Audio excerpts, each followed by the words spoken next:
लगता है गाँव आ गई हमनी के। अरे बाप रे।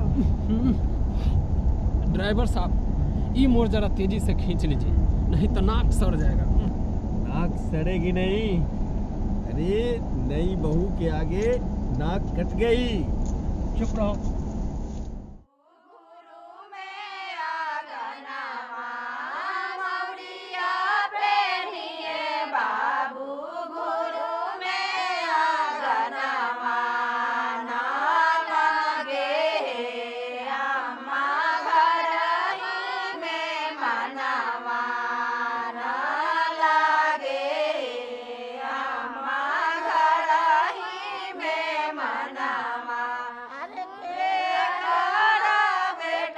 चाची, अब आंगनबाड़ी का काम ध्यान से करना, नहीं तो देख लो भाभी LSW करके आई है, शिकायत लिखवा देगी।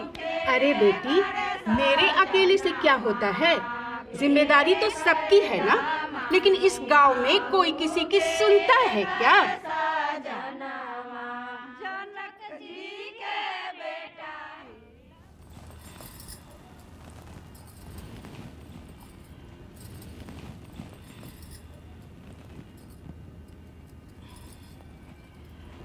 क्या हुआ बताओ।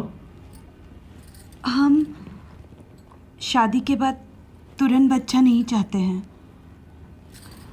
दरअसल पहले हम कुछ करना चाहते हैं, इसीलिए कुछ सालों तक आपको परहेज करना होगा। ये तो बहुत अच्छी बात है। मैं भी चाहूंगा कि पहले तुम अपनी पहचान बनाओ और घबराओ मत। परिवार तभी बढ़ाएंगे जब हम दोनों इसके लिए पूरी तरह से तैयार हो जाएंगे। बाबूजी ठीक हो जाएंगे, मुझे नहीं पता, लेकिन मैं संभालूंगी। खेत का काम संभालूंगी। तुम सब कुछ संभालोगी, मुझे नहीं पता। आप क्यों नहीं समझ रहे? खेत का काम करना जरूरी है। हम तुम्हें बता रहे हैं, हम मार देंगे, बता रहे हैं। आप मत कीजिए ऐसे, आप नहीं कर सकते, आप नहीं जा सकते, आपको काम हम जाएंगे, तुम्हें कह दिया, हम जाएंगे। रोज का नाटक है बेटा। वो पड़ोस का रवि है, कभी कपड़े सुखाने के नाम पे तो कभी कूड़ा फेंकने के नाम पे हमेशा लड़ता रहता है। अब बेकार बैठा रहेगा तो यही सब होगा ना। अगर बेकार बैठा है तो गांव की तरक्की के लिए कुछ करता क्यों नहीं? गांव की स्वच्छता के लिए कुछ कर लेता। बात तो सही है बेटी, पर इन गांव वालों को समझाए कौन? अच्छा कोई बात नहीं, तुम जल्दी से नहाकर पूजा घर में आ जाओ, ठीक है? ठीक है। ऐसा मत कीजिए, आप हमारे साथ, आप नहीं हम तो करेंगे, हम जाएंगे। तू क्या चिंता करता है? अरे आओ आओ, निश्चय आओ आओ, बैठो। और किशोर कैसे हो? कोई खास काम था क्या? किशोर के भाई को कॉलेज में जाति प्रमाण पत्र जमा करवाना था। अच्छा, जिसके लिए पंचायत का मुहर और दस्तखत चाहिए। अच्छा अच्छा, सुनती हो, मुहर और कलम लेते आओ। नीचे। चाय नहीं पिलाओगे? हाँ हाँ, बहू ला रही है। हाँ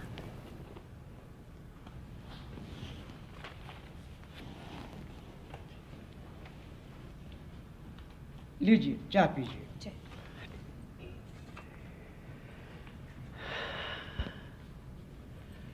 अकवारी जी, जी मुखिया साहब कब पधारेंगे? निश्चय, ये हम कैसे बताएं? जैसे तुम वैसे हम। वैसे कोई काम था क्या? काम तो ऐसे बोल रहे हैं जैसे मुखिया जी बहुते कामकाजी हैं।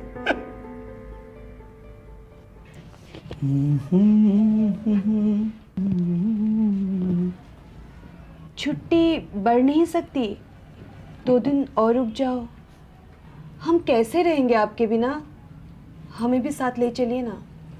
अरे उस दिन तो तुम बड़ी बड़ी बातें कर रही थी कि कुछ करना चाहती हूँ, अपनी पहचान बनानी है। अब क्या हुआ? हम क्या करेंगे आपके बिना यहाँ?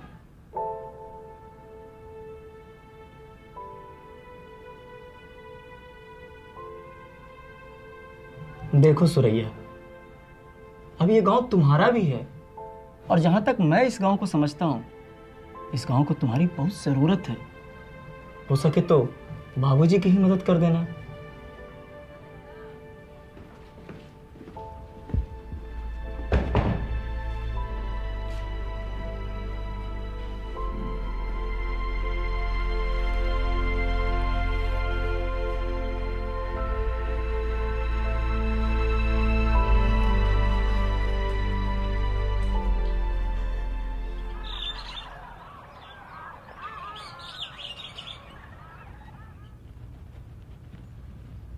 बाबूजी, चाय।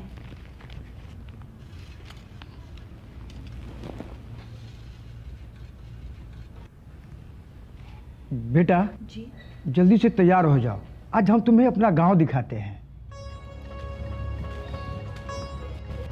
बेटा हमारे गांव में लोग घर में ही, घर के आंगन में ही सब्जियां उगा लेते हैं। वाह। हाँ।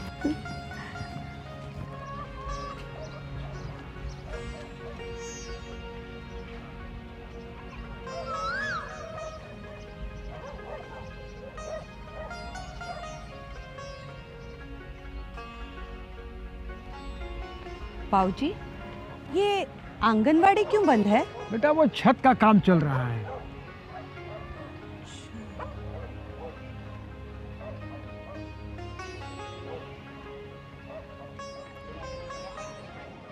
बेटा ये हमारे गांव का स्कूल है। वो अशोक अपना यहीं पढ़ता था। अच्छा। हाँ।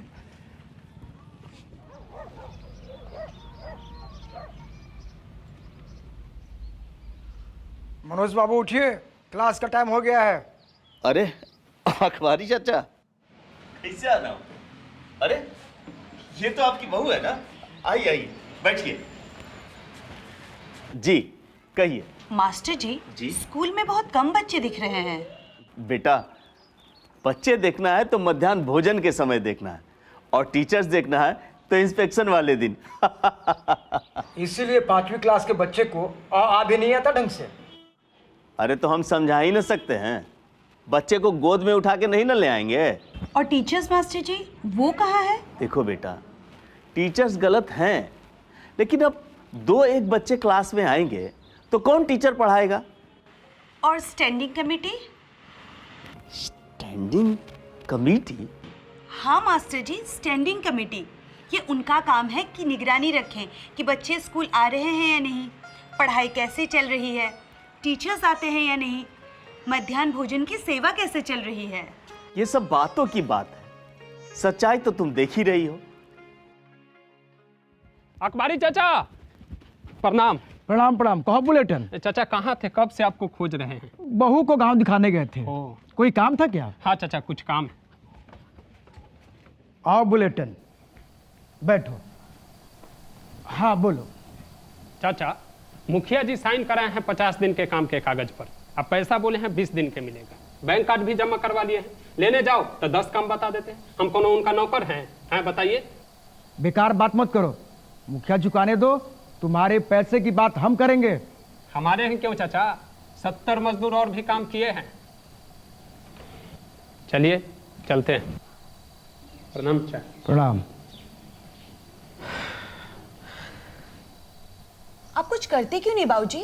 जानता हूँ बेटा, पर अकेला आदमी क्या कर सकता है? अब अकेले कहाँ हैं?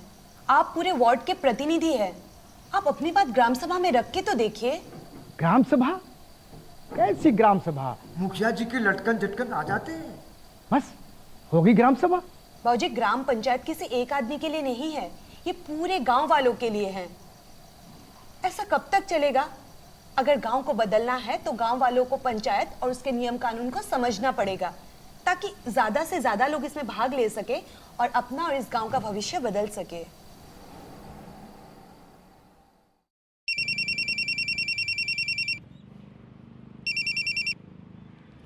हाँ सुरैया बोलो। हाँ, आज मैं गांव देखने गई थी।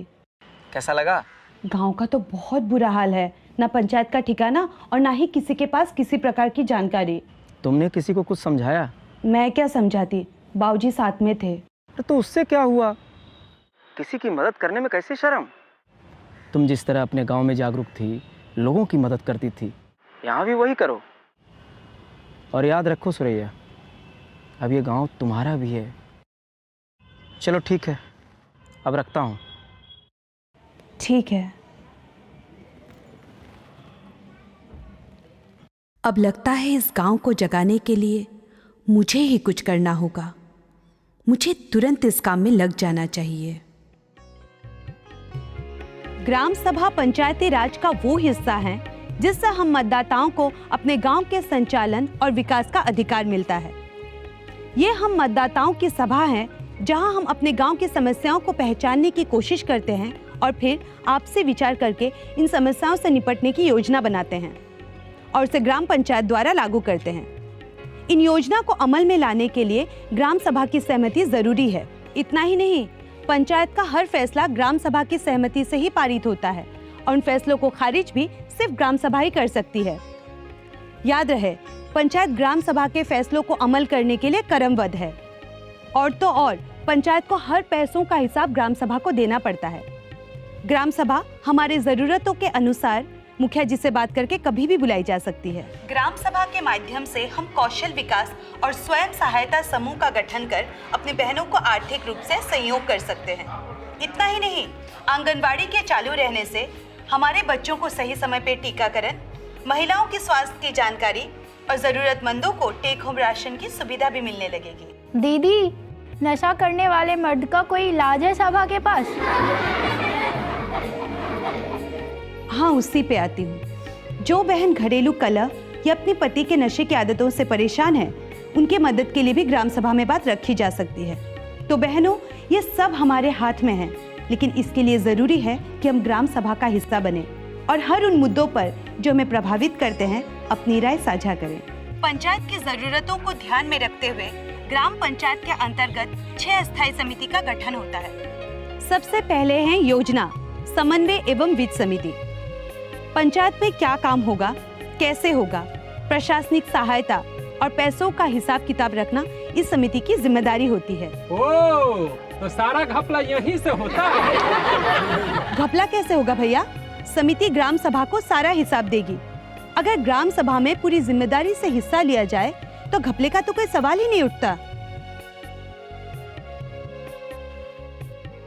पंचायत में रहने वाले अनुसूचित जातियों, जनजातियों तथा कमजोर वर्ग के शिक्षा विकास एवं उन्हें शोषण से बचाने के लिए सामाजिक न्याय समिति बनाई जाती है। बहू, ये समिति हमारे लिए क्या करेगी? इस समिति के गठन से आपके टोले के हर छोटी बड़ी सामाजिक जरूरतें, आपके बच्चों का सही पालन पोषण और आपके क्षेत्र के विकास का काम पंचायत के नजरों में लाया जा सकता है। अच्छा, हमारे किसान भाइयों को खेती, मत्स्य पालन, पोल्ट्री और ऐसे कई छोटे व्यवसायों को शुरू करने की जानकारी एवं मदद प्रदान करती है उत्पादन समिति।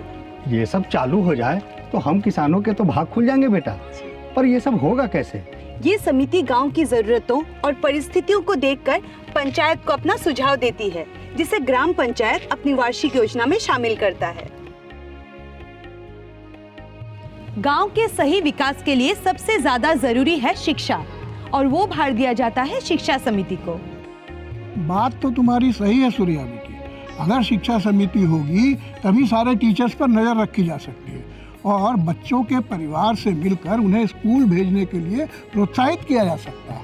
ये बात तो सबको पता है कि शिक्षा को दुरुस्त करने के लिए ही शिक्षा समिति बनाई जाती है, लेकिन एक ईमानदार समिति बनाएगा कौन? वो भार तो हमें ही लेना होगा मास्टर जी। ग्राम पंचायत का सशक्तिकरण ही हम सबकी ताकत होगी। लेकिन भाभी, हमें नहीं लगता कि इस गांव में पढ़े लिखे लोगों की किसी को भी जरूरत है। क्यों नहीं है किशोर? तुम एग्रीकल्चर से ग्रेजुएट हो और इस गांव के विकास के लिए कितना कुछ कर सकते हो। तुम कृषि उपकरणों का काम क्यों नहीं करते? भाभी, उसके लिए काफी पैसे लगेंगे और वो नहीं है हमारे पास। उसके लिए पंचायत सब्सिडी दिलवा रही है। तुम पंचायत में कृषि सलाहकार से मिलो और ये जानो कि सब्सिडी कैसे मिल सकती है। ये सब हमने सुन रखा है, पर अब तक अमल होते हुए कहीं नहीं दिखा है, तो अब विश्वास भी नहीं होता। जादू नहीं है किशोर, खुद से आवाज उठानी पड़ेगी। ग्राम सभा का हिस्सा बनो, ग्राम पंचायत का चुनाव लड़ो। पढ़े लिखे लोगों की बहुत ज्यादा जरूरत है यहाँ। लोगों को सफाई, परिवार योजना और स्वास्थ्य से जुड़ी हर जानकारी से जागरूक कराना लोक स्वास्थ्य परिवार कल्याण एवं स्वच्छता समिति का काम है। इस समिति में पंचायत के स्वच्छता के लिए भी भाग लिया जाता है। तो मतलब कि समिति बनाए जाने के बाद गांव में कोई सलीन लटका नहीं दिखेगा? सलाइन तो तभी हटेगा भैया जब हम पूरी तरह से स्वच्छता के प्रति जागरूक हो जाएंगे, और तभी हमारी आने वाली पीढ़ी स्वस्थ और रोग मुक्त रहेगी। और आखिर में लोक निर्माण समिति ग्राम पंचायत में रहने वाले लोगों को पक्का मकान, स्वच्छ पेयजल की व्यवस्था, सड़क, गांव टोले के लिए संपर्क पथ, संबंधित निर्माण एवं रख रखाव जैसे कार्यों के लिए इस समिति का गठन किया जाता है। पर दीदी, योजना का पैसा हम तक आते आते ही आधा हो जाता है। अब नहीं होगा। अगर हम खुद पंचायत का हिस्सा बने और ग्राम सभा में ज्यादा से ज्यादा संख्या में भाग लें, तो हमारे मर्जी के बिना कुछ नहीं होगा, क्योंकि पंचायत के माध्यम से हम अपने कल्याण की जिम्मेदारी अपने हाथों में ले लेते हैं। लेकिन बहू, ये कमीशन के खेल का क्या होगा? सारा खेल तो कमीशन का है यहाँ। अगर कोई हमारे ग्राम पंचायत के किसी काम के लिए कमीशन मांगेगा तो उसे हम कतई बर्दाश्त नहीं करेंगे। हम अपने स्थानीय विधायक और सांसद को भी सूचना देंगे। हम मुख्यमंत्री के जनता दरबार तक जाएंगे, लेकिन किसी के अधिकारों का हनन नहीं होने देंगे। सारा खेल हमारी एकता पर निर्भर करता है। अगर हम सब एकजुट हैं, तो अपने ग्राम पंचायत में ना कोई भ्रष्टाचार और ना ही किसी प्रकार का भ्रष्ट आचरण रहेगा। लेकिन भाभी, हम कहीं भी अपने काम से जाते हैं तो कोई सुनता ही नहीं है, उल्टे डांट फटकार के भगा देता है। जैसा कि मैंने अभी कहा, ऐसा इसलिए होता है क्योंकि हम सब एकजुट नहीं हैं। और तो और हमारे बीच के अपने ही लोग बाहर वालों से हाथ मिलाकर अपने ग्राम पंचायत के संसाधनों में हेराफेरी करते हैं। हमें यह सुनिश्चित करना होगा कि हम अपने अधिकारों की बात ग्राम सभा जैसे बड़े मंच से करना शुरू करें। अगर हमारी बात प्रखंड कार्यालय में नहीं सुनी जाएगी, तो हम जिला स्तर के पदाधिकारियों को ग्राम सभा के निर्णय से अवगत कराएंगे। अरे ये सब किताबी बातें हैं, किताबों में ही अच्छी लगती है। तो क्या हम सब हाथ पे हाथ धरे बैठे रहे? आप जैसे लोगों की वजह से ही ये बातें किताबी रह गई हैं। जब तक सहभागीदारी नहीं होगी, तब तक हम ऐसे ही पिछड़े रहेंगे। अब समय आ गया है कि हम अपनी ग्राम पंचायत की कमान संभालें। बहुत हो गया भ्रष्टाचार और अनियमितता का खेल।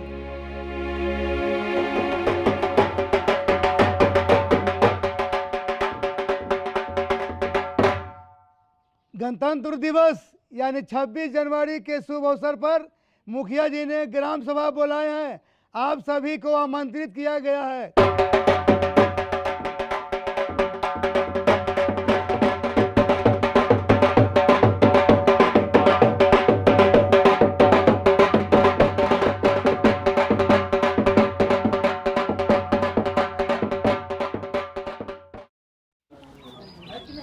अरे आज तो पूरा पंचायत पहुंचा हुआ है। अरे सबके लिए जलेबी मंगाओ। मुखिया जी, लोग यहाँ जलेबी खाने नहीं, ग्राम सभा में हिस्सा लेने आए हैं। ये तो और अच्छी बात है। वैसे भी गांव के लोगों को ग्राम सभा में कभी कभी हिस्सा लेना चाहिए। गांव के बारे में बहुत कुछ जानने को मिलता है। मुखिया जी, कभी कभी क्यों, अब तो हर ग्राम सभा में ऐसी भी रहेगी। बहुत खूब कहे हैं निश्चय चाचा, पर एक घर से एक मर्द काफ़ी है। औरतों को कहाँ समय मिलता है। मुखिया जी, आप चिंता ना करें। गांव के हित के लिए गांव की औरतें इतना बलिदान तो दे ही सकती हैं। मुखिया जी, हमारे घर के सामने जो नालियों का संगम है, उसके पक्कीकरण का काम पंचायत के द्वारा होना था, लेकिन वो काम अभी तक हुआ नहीं। मास्टर जी, पक्कीकरण इतना आसान नहीं है। रेडियो टीवी की बात अलग होती है। गांव आते आते चीजें बदल जाती है। कौन सी चीज बदल जाती है मुखिया जी, बताइए। अरे तुम अकवारी चाचा की बहू हो ना, हमें पता चला है तुम्हारे बारे में। बहुत अच्छा काम कर रही हो तुम बेटी, पर हर कहानी का एक दूसरा पहलू भी होता है जो हमें पता नहीं होता है। वैसे भी ये योजनाएं पंचायत के पीछे की कहानी है जो इतनी उलझी हुई होती है कि सुलझते सुलझते 5 साल बीत जाता है। मुखिया जी, ग्राम सभा गाना गाने के लिए नहीं है। यहाँ जरूरी है कि हम पंचायत के हित में जो मुद्दे हैं उस पर बात करें और उन पर अमल करने की कोशिश की जाए। एक और बात मुखिया जी, जब नाली के पक्कीकरण का काम दूसरे गांव में चालू है तो हमारे यहाँ क्यों नहीं?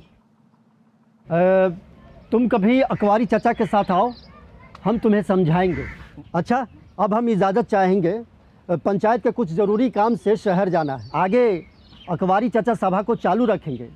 और हाँ, आप लोगों को जो कुछ भी शिकायतें हैं अकवारी चाचा के पास लिखवा। आप शहर में ही बस जाइए मुखिया जी, ज्यादा अच्छा रहेगा।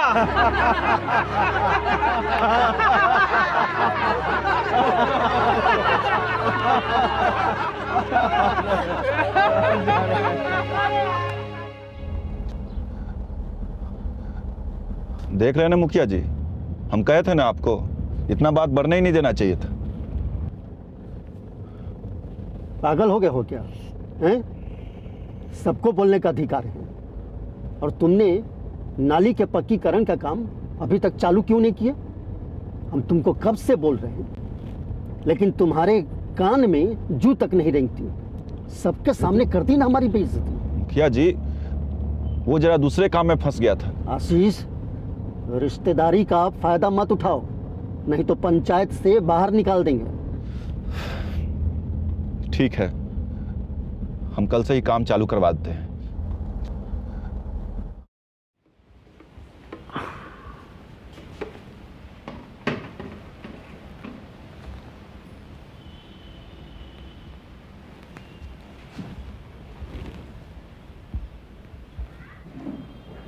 क्या हुआ, परेशान नजर आ रहे हो? कुछ नहीं, आज ग्राम सभा में सबके सामने मेरी बेइज्जती हुई है। ये तो होना ही था। अब पेड़ लगाओगे बबूल का तो आम कहाँ से पाओगे? आपको शुरू से ग्राम पंचायत को लेकर काम करना था, मगर आपने लापरवाही की। मैंने लापरवाही की? तुम ये कैसे कर सकती हो? आपने जो भी काम किया, गांव वालों से कभी राय ली? आपको जो ठीक लगा आपने वही किया। क्या गलत किया मैंने? आपने कभी टूटी फूटी सड़कों के मरम्मत के बारे में सोचा? तालाब की सफाई के बारे में आपने कभी नहीं सोचा। रोजगार को लेकर जो भी काम किया आपने बिना योजनाबद्ध तरीके से किया, जिसकी वजह से गांव वालों को जो भी लाभ मिलना था वो नहीं मिल पाया। तो मुझे कोई गांव वाला आकर कुछ कहे तब ना मैं कुछ कर पाता। यही तो बात है कि आपने कभी ग्राम सभा को महत्व ही नहीं दिया, जो इसकी सबसे बड़ी नींव है।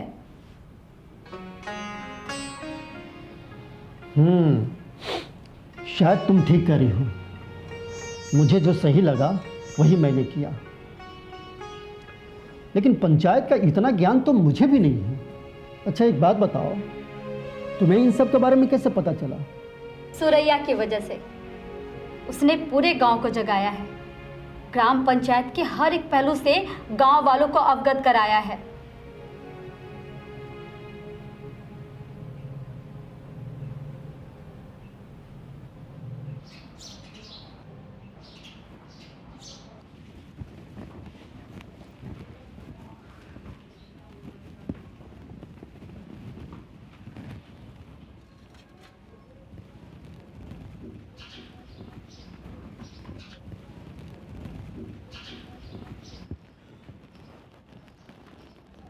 बाबूजी, आप परेशान क्यों लग रहे हैं?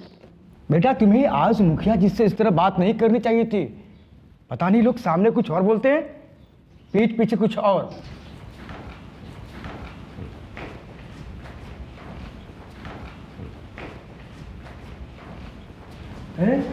तुम लोग इस समय और यहाँ कोई खास बात है का? चाचा, मुखिया जी ने नाली के पक्कीकरण का काम आशीष को सौंप दिया है।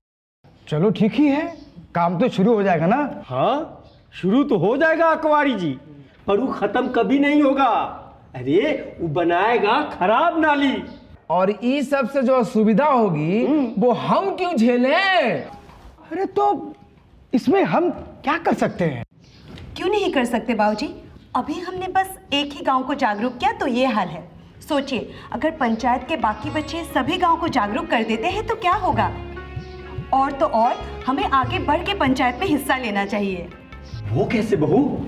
स्थायी समितियों का हिस्सा बने और पंचायत के हर कार्यों में पूरी तरह से निगरानी रखें, तभी ये पंचायत पूरी तरह से दुरुस्त हो पाएगा। कोई और क्यों? आप ही स्थायी समितियों का हिस्सा क्यों नहीं बनती हैं भाभी? मैं? हाँ बेटी, पंचायत के कार्य को तुमसे अच्छा कोई और निगरानी कर ही नहीं सकता है। हाँ। और फिर हम गांव वालों को पूरा भरोसा भी है तुम पे, है कि नहीं? हाँ। हाँ बेटी, ये सब सही बोल रहे हैं। मैं भी चाहता हूँ कि तुम, बुलेटी, किशोर और लोग ग्राम पंचायत की अस्थाई समितियों का हिस्सा बने और हमारा मार्गदर्शन करें, क्योंकि मैं खुद नहीं जानता था कि इस ग्राम पंचायत में इतनी शक्ति है जो तुमने हम सबको समझा दिया है। देखो बेटा, तुमसे बेहतर इस ग्राम पंचायत में कोई और मार्गदर्शन नहीं कर सकता। अब समय आ गया है कि हम सब कंधे से कंधा मिलाकर इस पंचायत का भविष्य संवारें।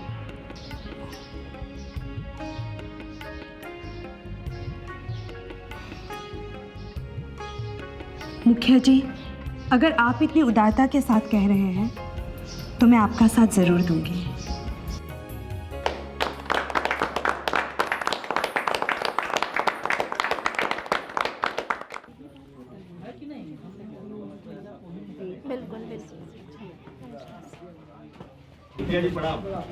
प्रणाम प्रणाम। भाइयों और बहनों, अब से हमारे ग्राम पंचायत के विकास में निरंतर सहयोग के लिए सुरैया जैसे लोग हमारा साथ देंगे।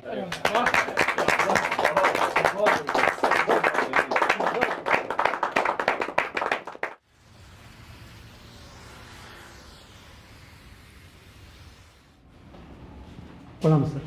प्रणाम। आइए।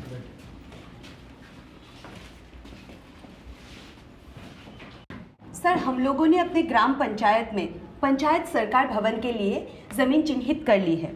कृपया आप अपनी मंजूरी से इन्हें जिला पदाधिकारी के पास स्वीकृति के लिए भेज दीजिए। जी जरूर, हम कोशिश करेंगे। चले? अच्छा सर, प्रणाम। प्रणाम। कल हम लोग स्कूल चलेंगे और ठीक 2 दिन बाद। मुखिया जी, चाचा, अरे भाभी, अरे सुनो सुनो सुनो, अभी अभी खबर मिली है कि हमारे ग्राम पंचायत के लिए पंचायत सरकार भवन की स्वीकृति हो गई है। क्या बात है, तो बहुत बढ़िया।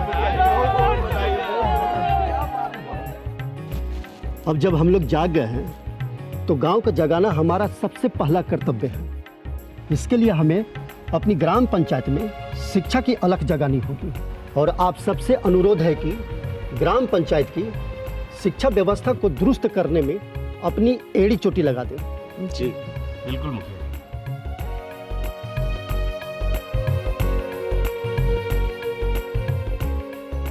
आप अपने बच्चों को स्कूल जरूर भेजिए। प्रणाम। जी प्रणाम। चलिए। पंचायत शिक्षा को संभव करने के लिए हर प्रयास कर रहे हैं। आप अपने बच्चों को स्कूल जरूर भेजिए, ये हमारे और आपके भविष्य है। प्रणाम। प्रणाम।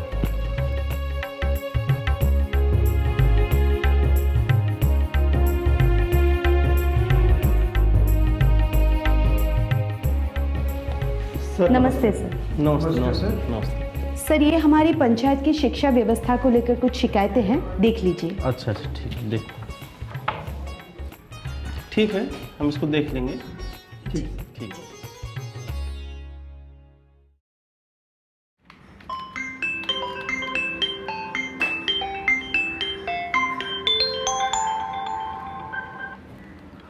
जी सर, ये क्या मामला है? भरतपुर से इतनी शिकायतें आ रही हैं और वो भी ग्राम सभा की कार्रवाई के साथ। आप लोग कुछ कर भी रहे हैं, यूं ही हाथ पर हाथ धरे बैठे हैं? सर, इन सभी शिकायतों पर कार्रवाई की गई है। भरतपुर में धीरे धीरे सभी सरकारी योजनाओं में सुधार भी हो रहे हैं और मैं स्वयं इसकी मॉनिटरिंग कर रहा हूँ। लेकिन ये भरतपुर ग्राम पंचायत से अचानक इतनी शिकायतें क्यों आ रही हैं? सर, उस पंचायत में काफी जागरूकता बढ़ गई है। एक गांव में जागरूकता आने से ये हाल है। अगर पूरे प्रखंड के लोग अपने अधिकारों को समझने लगे तो क्या हाल होगा? आगे से अपने प्रखंड में ग्राम पंचायत की समस्याओं पर विशेष ध्यान दो। खासतौर पर ग्राम सभा के माध्यम से प्राप्त शिकायतों और प्रस्तावों को बिल्कुल भी हल्के में मत लो, वरना मैं सीधी कार्रवाई करूंगा। जी सर।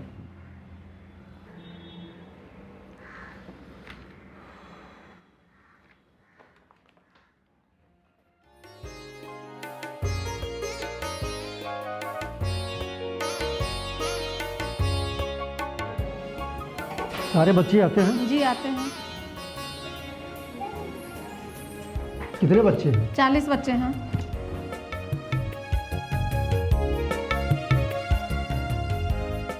यहाँ कुर्सियों की ज़रूरत है। और बच्चों, सब ठीक है? पढ़ाई कैसे चल रही है? अच्छी चल रही है।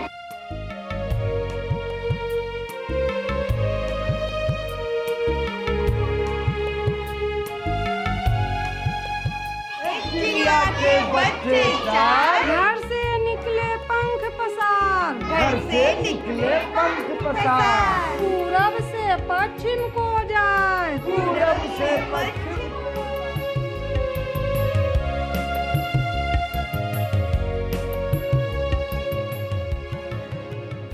सुरैया बेटी के ग्राम पंचायत की अस्थाई समितियों का हिस्सा बने। इसके लिए मैं सुरैया का और आप सभी का आभारी हूँ।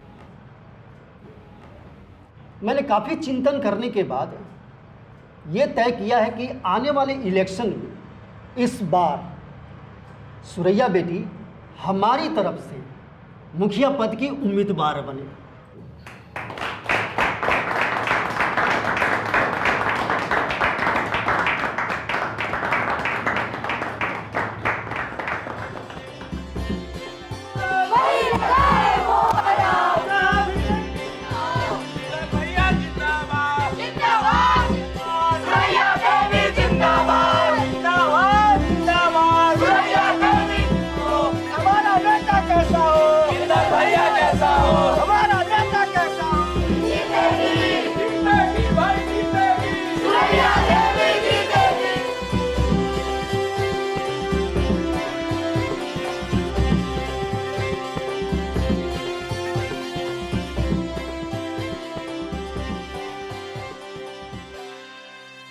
उम्मीदवार सुरैया देवी अपने नजदीकी प्रतिद्वंदी इंदल से 1019 वोट से चुनाव जीत गई है। जिंदाबाद जिंदाबाद सुरैया देवी जिंदाबाद जिंदाबाद जिंदाबाद सुरैया देवी जिंदाबाद। जैसे हमारी थोड़ी सी पहल से गांव में रौनक आ गई है, ठीक उसी प्रकार अगर हम सब ग्राम पंचायत के प्रति पूरी तरह से जागरूक हो जाएंगे और ग्राम सभा का आयोजन नियम से करेंगे तो हमारे इस ग्राम पंचायत को आत्मनिर्भर होते देर नहीं लगेगी। जय हिंद।